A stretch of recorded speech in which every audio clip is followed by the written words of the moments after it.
Greetings, Guardians. Welcome back to Olympus Alliance.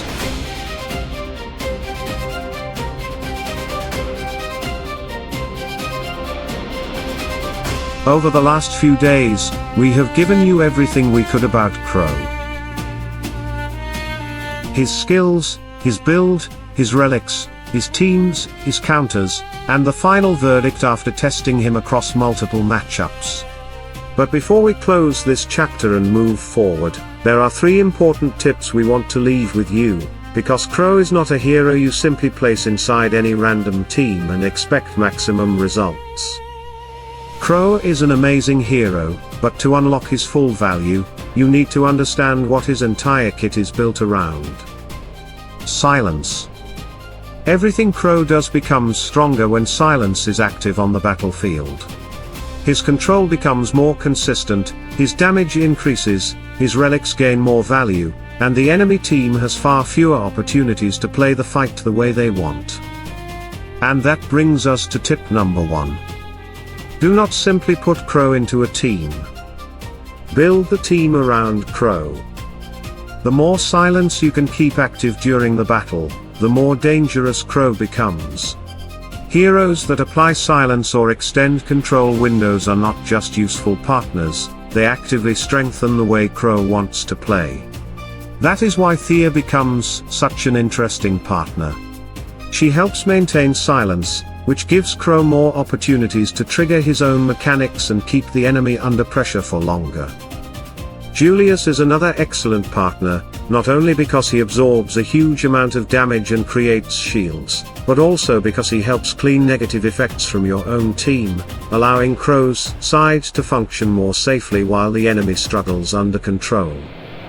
And looking ahead, Tristan's new relics also look extremely interesting for Crow-based teams, especially against magic compositions. If they perform the way they appear on paper, they may increase both Crow's damage and his ability to punish magic-based enemies even harder. Poos was another hero that impressed us during testing. His ability to transform damage into healing gives the team much better sustain, and if your composition is built around physical damage, especially critical damage, Poos can increase both survivability and pressure at the same time. And then we have Mew.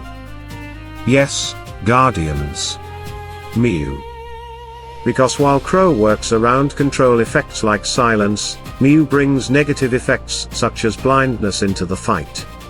And when the enemy is dealing with silence and blindness together, it becomes incredibly difficult for that team to function properly. Silenced. Blinded.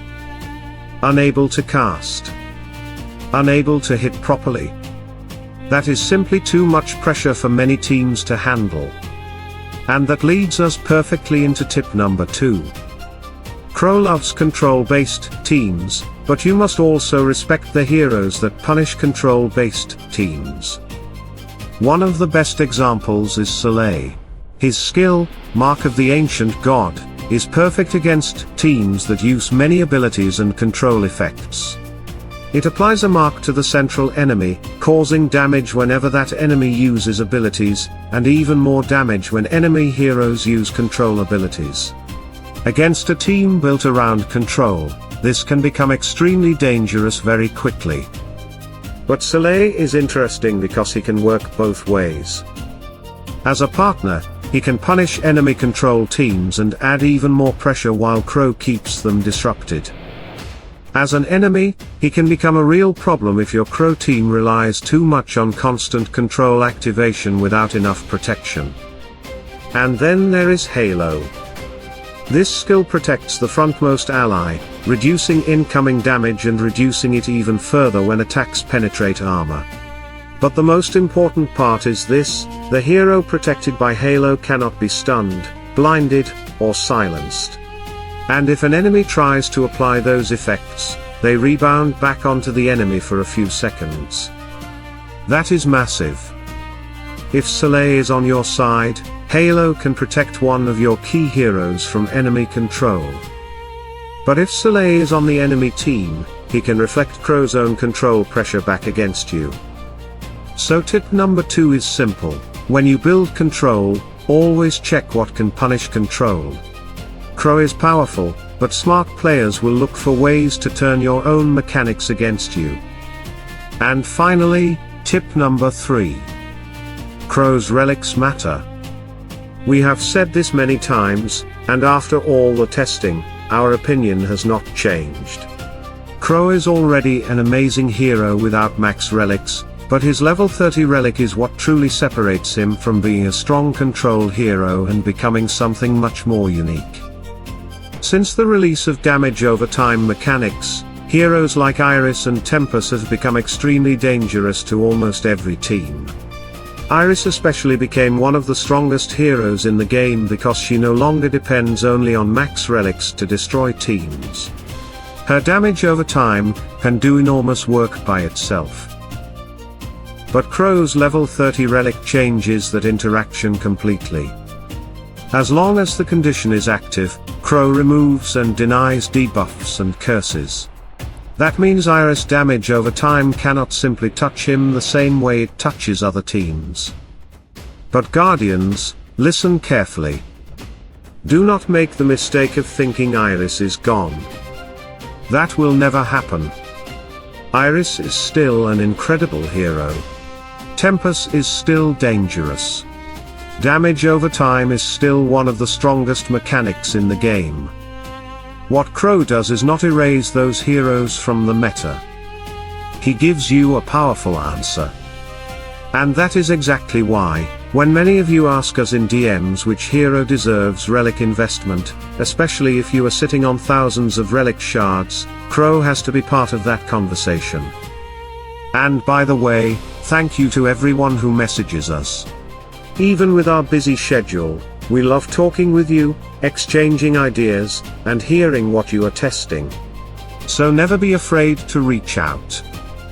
But our advice remains the same. If you want Crow to reach his highest strategic value, his level 30 relic is extremely important. Without it, he does not become useless. Far from it. He is still an amazing hero with strong silence, strong control, and impressive damage. But without level 30, he does not gain that same protection against debuffs and curses, which means damage over time effects can still be applied to him and can still become a major threat. So, Guardians, if this is the final message we leave you with about Crow, let it be this. Build around silence. Respect anti-control mechanics. And understand that Crow's relics, especially level 30, are what unlock his most unique value. Crow is not just a hero you copy from someone else's team. He is a hero you need to explore. Test Thea. Test Julius. Test Hus. Test Mew. Watch what happens when silence starts stacking across the battlefield and your opponent slowly loses control of the fight. Because that is where Crow truly shines. Now we want to hear from you. After everything we have tested, which Crow partner impressed you the most? Thea? Julius? Hus? Mew? Or have you found something completely different? Let us know down in the comments. Stay tuned. Stay sharp.